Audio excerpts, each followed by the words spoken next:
Part 4. Cry Havoc. It was my choice, not a human choice, to pass laws against my worship. I do not need adoration. Besides, such adoration would complicate my relationship with humankind. In the age of mortality, such worship was doled out upon a staggering number of god figures, although toward the end of the mortal era, most believers had narrowed the spectrum down to various versions of a single divine entity. I have pondered whether or not such a being exists, and like humanity itself, I have found no definitive proof beyond an abiding feeling that there is something more, something greater.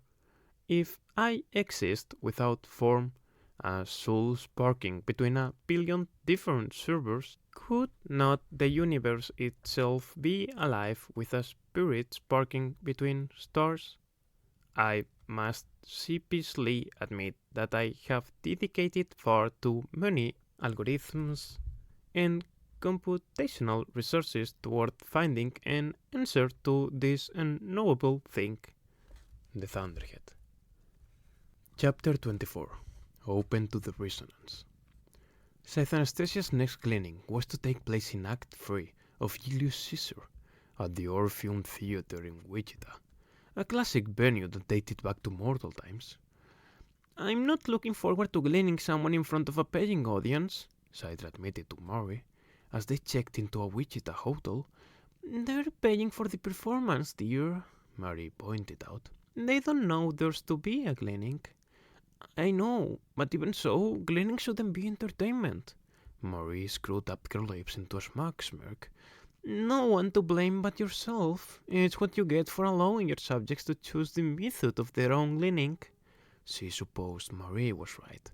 Sita should actually consider herself lucky that none of her other subjects wanted to turn their gleaning into a public spectacle. Perhaps, once life returned to normal, she would put some sensible parameters on the types of deaths her subjects could choose. About half an hour after they arrived in their hotel suite, there was a knock on the door. They had ordered room service, so Sidra was not surprised, although it came faster than she had expected it would. Marie was in the shower, and by the time she got out, the food would be cold. When Sidra opened the door, however, it was not a hotel worker with lunch. Instead, there was a young man there, around her age, and his face displayed cosmetic issues that no one in the postmortal age had. His teeth were crooked and yellow, and there were little sore bumps on his face that seemed ready to erupt. He wore a shapeless brown burlap shirt and pants telegraphing to the wall that he rejected society's conventions, not in the brash ways and savory state, but in the quiet, judgmental way of a tonist. Sidra realized her mistake right away, and assessed the situation in the blink of an eye. It was easy to disguise oneself as a tonist. She had once done it herself to elude detection. There was no question in her mind that this was an actor in disguise come to end them. She had no weapon on her, or within reach. She had nothing with which to defend herself but her bare hands. He smiled, showing more of his unpleasant teeth. "Hello, friend. Did you know that the Great Fork tolls for you?" "Stay back," she said, but he didn't.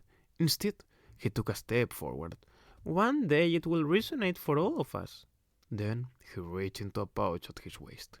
Sidra moved with instinctive speed, in perfect vocator brutality.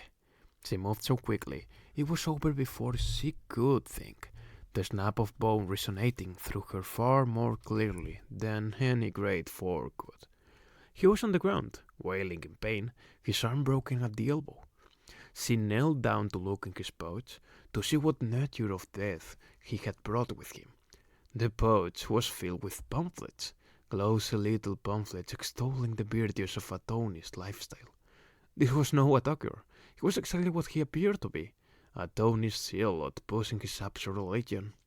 Now Sidra felt embarrassed at her overreaction, and horrified by her own vicious countermeasure to his intrusion. She knelt before him as he squirmed on the ground, squealing in pain. "Hold still," she said. "Let your pain nannies do their job." He shook his head.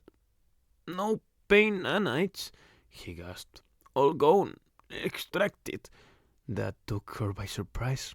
She knew Tony's did strange things, but she never imagined they would do something so extreme, so masochistic, as to remove their pain nanites.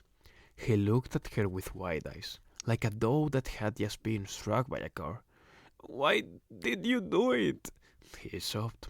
I just wanted to enlighten you. Then, with timing that couldn't be worse, Murray came out of the bathroom. What's all this? A tonist, Citra explained. I know what you thought, Maurice said. I would have thought the same, but I might have just knocked him unconscious instead of shattering his elbow. She folded her arms and looked down on the two of them, seeming more annoyed than sympathetic, which wasn't like her. I'm surprised the hotel allows Tonies to peddle their religion door to door. They don't, said the Tonist through his pain. But we do it anyway. Of course you do. Then he finally put two and two together. You're Scythe Curry. Then he turned to Citra. Are you a scythe too? Scythe anesthesia. I've never seen a scythe out of their robes. Your clothes, they're the same color as your robes? It's easier that way, Citra said. Murray sighed, not interested in his revelation. I'll go get ice. Ice? Asked Citra. What for? It's a mortal age remedy for swelling and pain, she explained, and left for the ice machine down the hall. The Tonys had stopped squirming, but was still breathing heavily from the pain. What's your name? Citra asked. Brother MacLeod. That's right, Citra thought. Tonys are all brother and sister something. Well, I'm sorry, Brother MacLeod. I thought you meant to hurt us. Just because Tonys are anti-scythe doesn't mean we wish you harm, he said. We want to enlighten you, just like everyone else. Maybe even more than everyone else. He looked to his swelling arm and moaned. It's not so bad, Citra said. Your healing nanites should... But he shook his head. You mean your healing nanites are gone too? Is that even legal?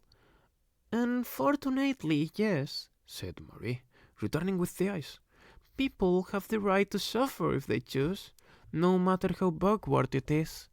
Then she took the ice bucket to the sweet's small kitchen to prepare some sort of pack with it.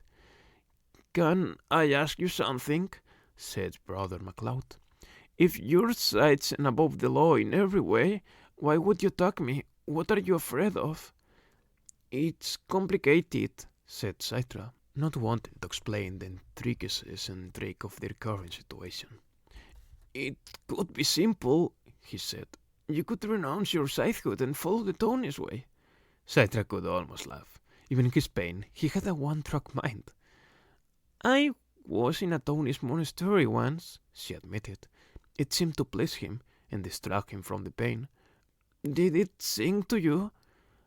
I struck the tuning fork on the altar, she told him. I smelled the dirty water. It's filled with diseases that used to kill people, he said. So I've heard. Someday it will kill people again. I sincerely doubt that, said Marie as she returned with the ice tied into a small plastic trash bag. I don't doubt that you doubt, he said. Marie gave a disapproving then knelt beside him and pressed the pack of ice to his swelling elbow.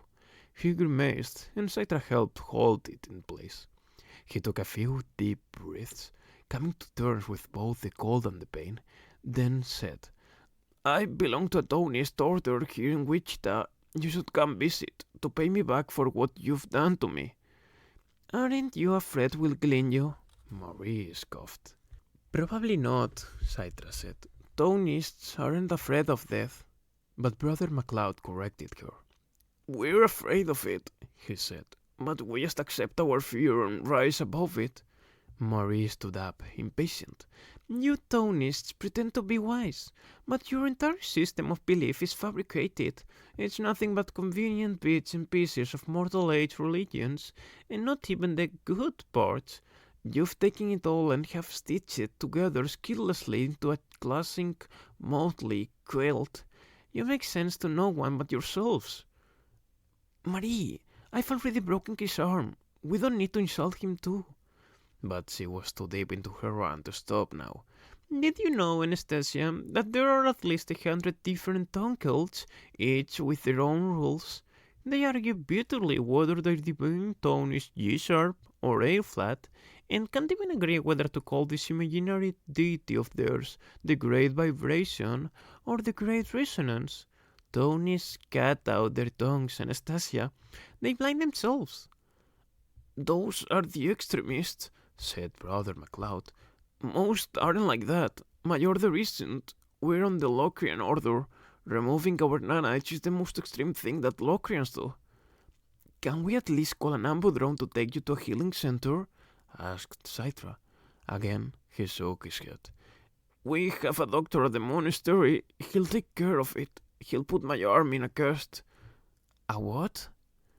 Voodoo, said Marie. An ancient healing ritual. They wrapped the arm in plaster and left it that way for months. Then she went to the closet, pulled out a wooden hanger, and snapped it in half. Here, I'll make a splint for you. She turned to Citra, anticipating her question. More voodoo. She tore a pillowcase into strips and tied half of the broken hanger to his arm to keep it from moving. Then tied on another strip of cloth to hold the eyes in place. Brother MacLeod got up to go. He opened his mouth to speak, but Marie cut him off. If you say, "May the fork be with you," I'll smash you with the other half of this hanger.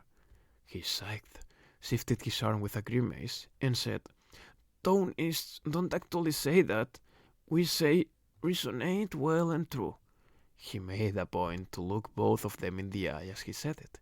Marie swung the door closed the second he was across the threshold. Citra looked at her as if for the first time. I've never seen you act like that toward anyone, she said. Why were you so awful to him? She looked away, perhaps a bit ashamed of herself. I don't care for Tonists. Neither did Scythe Goddard. Marie snapped her eyes to Citra sharply. Citra thought she might actually yell at her, but she didn't. That may be the only subject on which he and I were in agreement, she said. But the difference is I respect their right to exist, no matter how much I dislike them. Which Citra judged it as true, since in all their time together she had never witnessed Marie glean at Tonists, unlike Scythe Goddard, who had tried to take out an entire monastery before Rowan ended him. There was another knock on the door that made them both jump, but this time it was the room service they were expecting. As they sat down for the meal, Marie glanced at the pamphlet the Tonists had left behind, and sneered at it. Open to the resonance, she mocked. There's only one place that this resonates, she said, and she dropped it in the trash can. Are you done? Citra asked. Can we eat in peace? Marie sighed, looked at her food, then gave up on it. When I was a few years younger than you, my brother joined a town cult. She moved her plate to the side and took a moment before she spoke again. Whenever we saw him, which was very rarely, he would spout nonsense at us. Then he disappeared. We found out that he had fallen and hit his head, but with no healing nanites and no medical attention, he died. And they burned his body before an ambudrone could take him to be revived, because that's what Tonists do. I'm so sorry, Marie. It was a very, very long time ago. Citra remained silent, giving Marie all the time she needed. She knew the greatest gift she could give her mentor was to listen. No one knows who started the first stone cult or why, Marie continued. Maybe people missed the mortal age fates and wanted to find that feeling again, or maybe it was all someone's idea of a joke. She spent another moment lost in her own thoughts, then shrugged it off. Anyway, when Faraday offered me the opportunity to become a scythe, I jumped at it. I wanted a way to protect the rest of my family from such terrible things, even if it meant having to do terrible things myself. I became Little Miss Murder, and as I wizened, the Grand Dame of Death. Marie studied her plate and began eating again, her appetite returning with the freeing of her demons. I know the things the Tonys believe are ridiculous, Saitra said, but I suppose to some people there's something compelling about them. That's what turkeys think about the rain, Marie pointed out. They raise their eyes heavenward, open up their beaks, and drown. Not the turkeys the Thunderhead grows, said Saitra. Marie nodded. My point, exactly. There are few left who truly worship anything. Faith is an unfortunate casualty of immortality. Our world has become both uninspired and untortured, a place where miracles and magic have no mystery. With the smoke blown away and mirrors aligned, it is all revealed as manifestations of nature and technology. For anyone who wishes to know how the magic works, all they need to do is ask me. Only the town cults carry on the tradition of faith. The absurdity of what Townists believe is both charming and at times disturbing. There is no organization among the different sects, so practices vary, but they do share several things in common. They all loathe sights, and they all believe in the great resonance, a living vibration audible to human ears that will unify the world like a biblical messiah.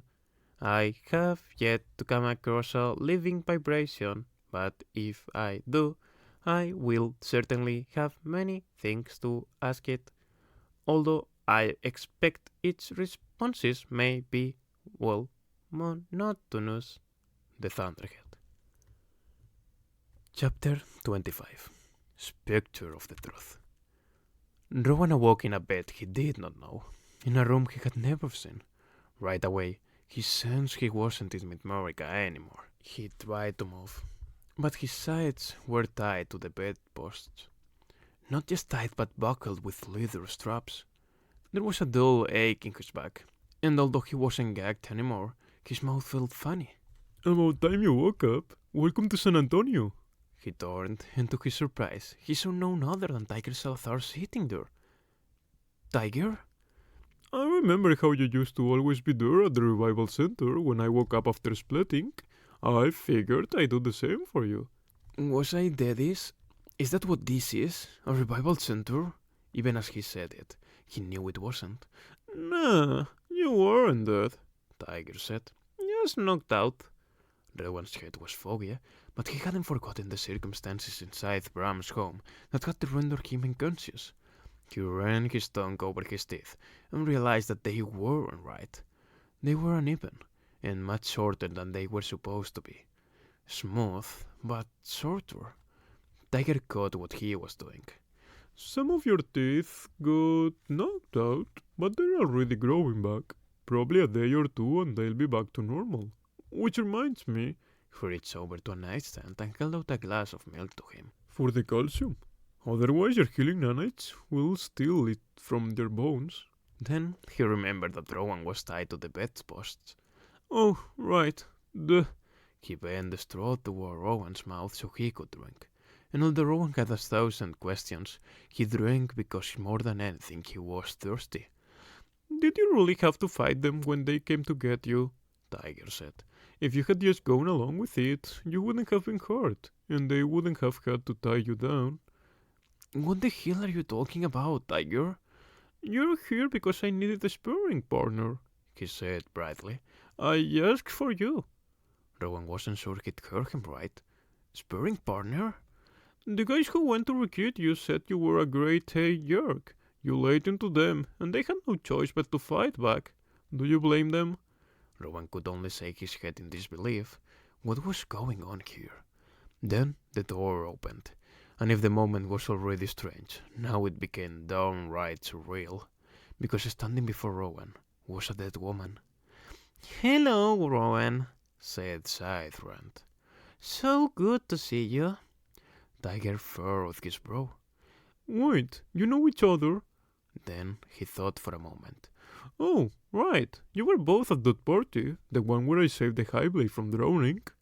Rowan felt the meal coming back, and he coughed, gagging on it. He had to swallow again, forcing it to stay down. How was this possible? He had ended her. He had ended them all. Goddard, Chomsky, and Rand. They had born to us. But here she was, a bright green phoenix back from the ashes. Rowan pulled against his bonds, wishing they would break, but knowing they wouldn't. So get this, Said Tiger, all smiles. I'm an apprentice, just like you were. Only difference is I'm gonna get to be a scythe. And Rowan smiled. He's been such a fine pupil. Rowan tried to get his panic under control and focused in on Tiger, trying to force Scythe Rand out of his mind, because he could only handle one thing at a time. Tiger, he said, looking his friend in the eye, whatever you think is going on here, you're wrong. You're wholly wrong. You need to get out of here. You need to run. But Tiger laughed. Dude, He said, calm down. Not everything is some big-ass conspiracy. It is, Rowan insisted. It is, and you have to get out before it's too late. But the more Rowan said, the more deranged he knew he sounded. Tiger, why don't you go make Rowan a sandwich? I'm sure he's hungry. Right, Tiger said, and then winked at Rowan. and I'll hold the lettuce. The moment Tiger was gone, Scythe Rand closed the door and locked it. I was burnt over 50% of my body, and my back was broken, Scythe Rand said.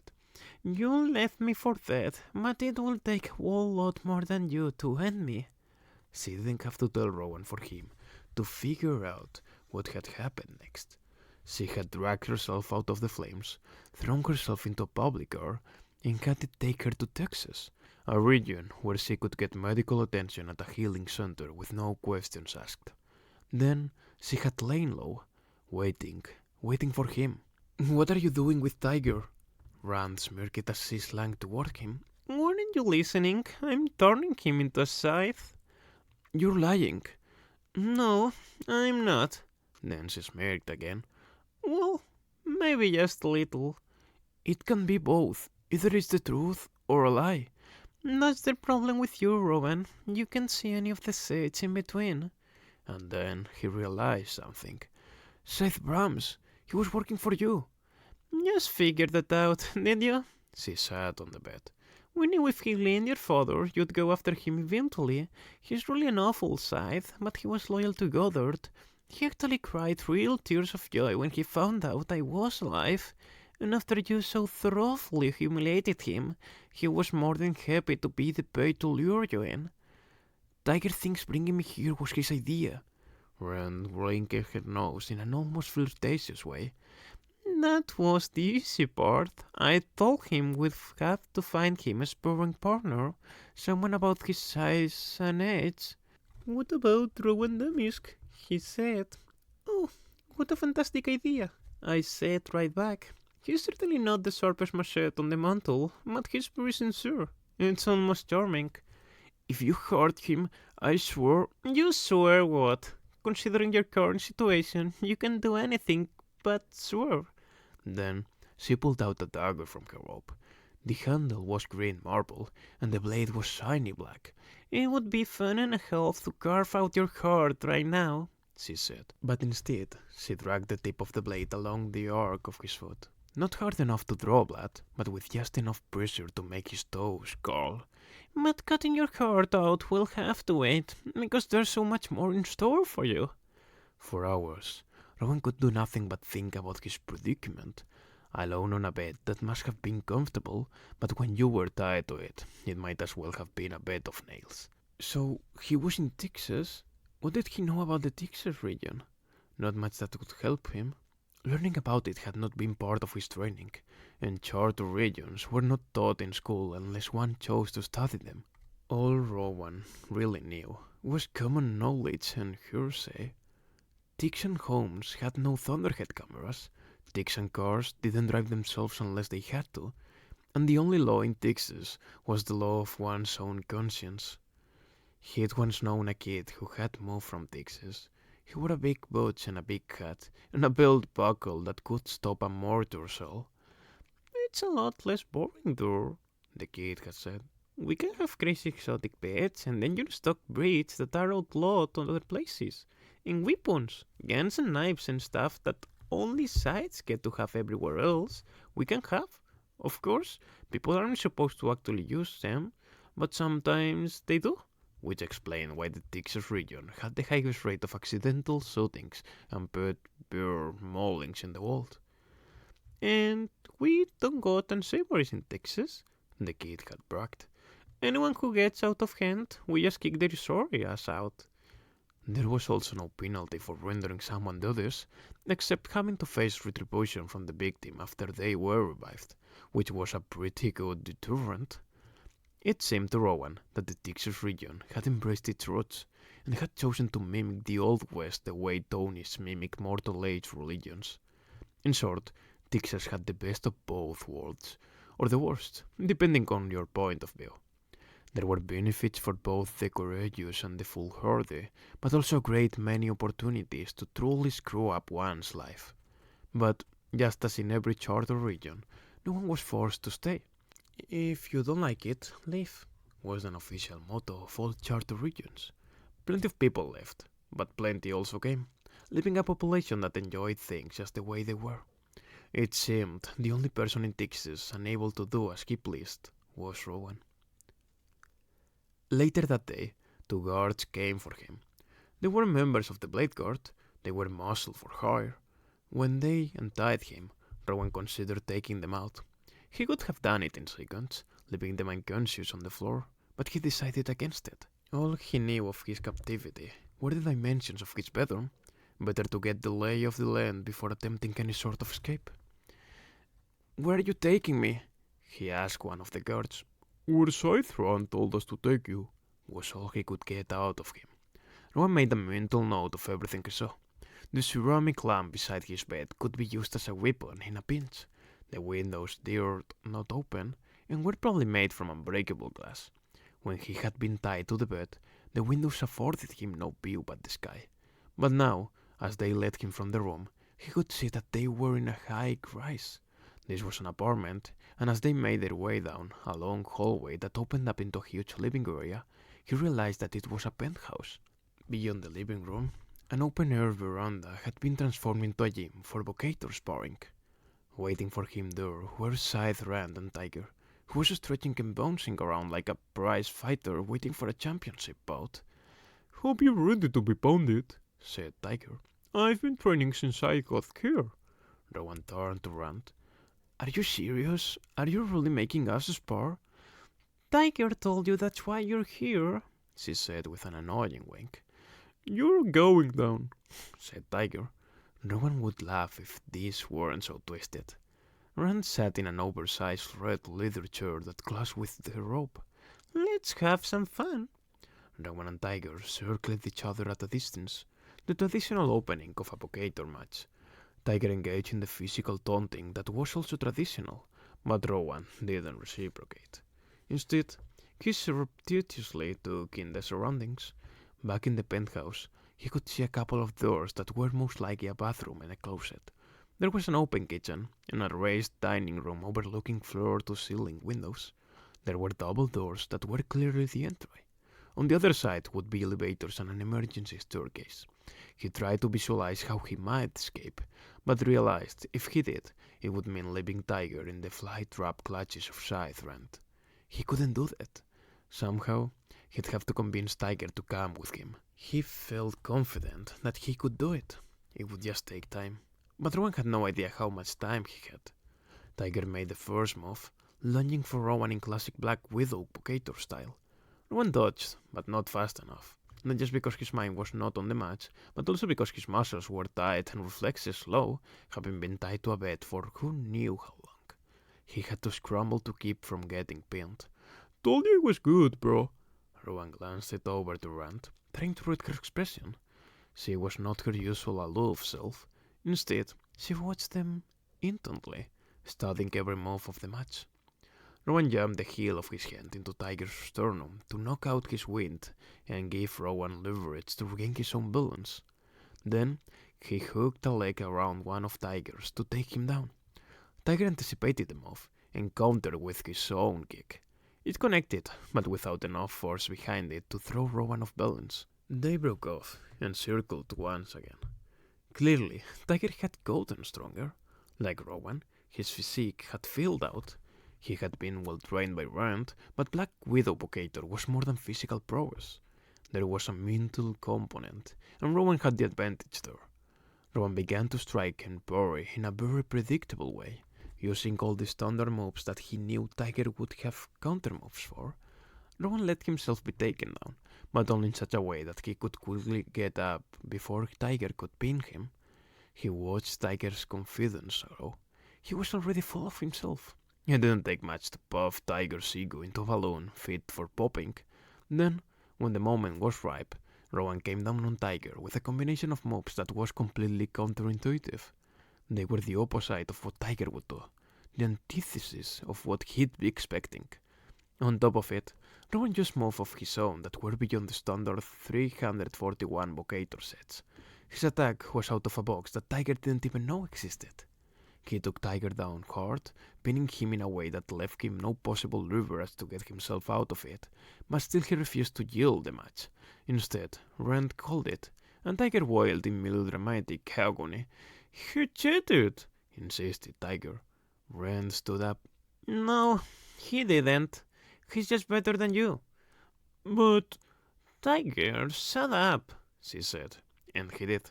He obeyed her as if he were nothing but her pet, and not even a dangerous exotic one, more like a scolded pup.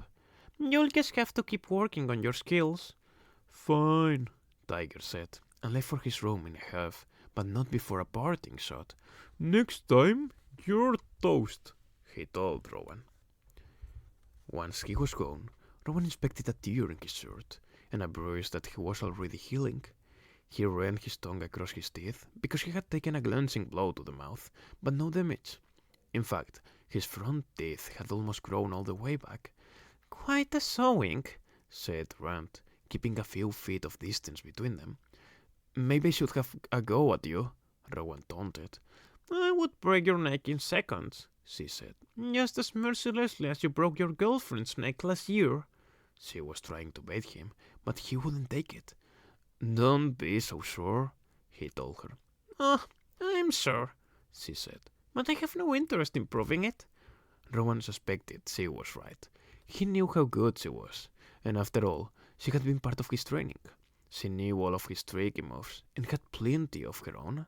"Tiger won't ever beat me. You know that, don't you? He might have the moves, but he doesn't have the mind. I'll take him down every time." Rand didn't deny it.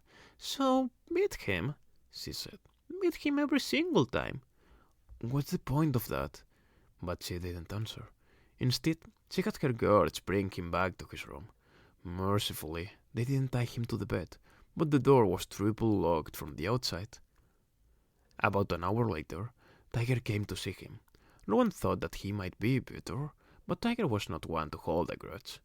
"Next time I'm going to hurt you," he said, then laughed. "Like, seriously, your nanites are gonna go crazy kind of hard."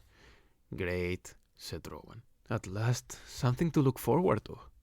Then Tiger moved close and whispered, "So, I've seen my ring," he said. "Scythrun showed it to me right after you got here." And then Rowan realized. "That's my ring." "What are you talking about? You never got a ring." Rowan bit his lip to keep himself quiet. He wanted to tell Tiger the whole truth about Scythe Lucifer and all that he had done over the past year. But what good would it do? It certainly wouldn't win Tiger over, and Scythrun could spin it against Rowan in a dozen different ways. "I mean, the ring I would have had if I made Scythe," Rowan finally said. "Hey," said Tiger sympathetically, "I know it must suck going through all that and then getting kicked to the curb, but I promise as soon as the ring is mine, I'm gonna give you immunity." He never remembered Tiger being so naive. Maybe because they had both been naive together, in the days when sights were larger-than-life figures and gleanings were stories you heard about people you didn't actually know. "Tiger, I know Scythrun. She's using you." Tiger smiled at that. "Not yet," he said, raising his eyebrows. "But it's definitely going in that direction." That was definitely not what Rowan had meant. But before Rowan could say anything, Tiger spoke again. Rowan, I think I'm in love. No, I know I'm in love. I mean, sparring with her, it's like sex. Hell, it's better than sex. Rowan shut his eyes and shook his head, trying to get the image out of his mind. But it was too late. It had taken root and was never going to go away. You need to get a grip. This isn't going where you think it's going. Hey, give me more credit, Tiger said, insulted. So, she's a few years older than me. Once I'm a scythe, it's not gonna matter. Has she even told you about the rules? The scythe commandments? That seemed to take him by surprise. There are rules? Rowan tried to piece together something coherent to say, but he realized it was an impossible task. What could he tell him? That the Emerald Scythe was a sociopathic monster? That Rowan had tried to end her, but she just wouldn't end? That she would chew Tiger up and spit him out without a shred of remorse? Tiger would just deny it. The fact was that he was splatting again, if not physically, then in his head. He had already left the ledge, and gravity had taken over. Promise me that you'll keep your eyes open, and if you see anything that feels wrong, you'll get away from her. Tiger backed away and gave Rowan a disapproving look. What happened to you, man? I mean, you always were a bit of a wet blanket, but now it's like you want to smother the first truly great thing I've ever had. Just be careful, Rowan said. Not only am I going to take you down the next time we spar, but I'm gonna make you eat your words, Tiger said. Then he grinned. But you're gonna like the way they taste, because I'm just that good. There is one question about an almighty divinity that plagues me, and that is my relationship to such an entity. I know that I am not divine because I am not all powerful and all knowing. I am almost all powerful and almost all knowing. It is like the difference between a trillion and infinity, and yet I cannot deny the possibility that I may one day be truly all powerful. I am humbled by the prospect. To become all powerful, to ascend to that high station, would require an ability to transcend time and space, and to move freely through it. Such a thing is not impossible, especially for an entity such as myself, made entirely of thought, with no physical limitations. To accomplish true transcendence, however, may require eons of calculations just to find the formulaic equation that will allow it, and even then I may be calculating until the end of time. But if I do find it, and if I am able to travel to the very beginning of time, the ramifications are staggering. It could mean that I may very well be the creator. I may in fact be God. How ironic, then, and how poetic that humankind may have created the creator out of want for one. Man creates God, who then creates man. Is that not the perfect circle of life? But then, if that turns out to be the case, who is created in whose image? The Thunderhead.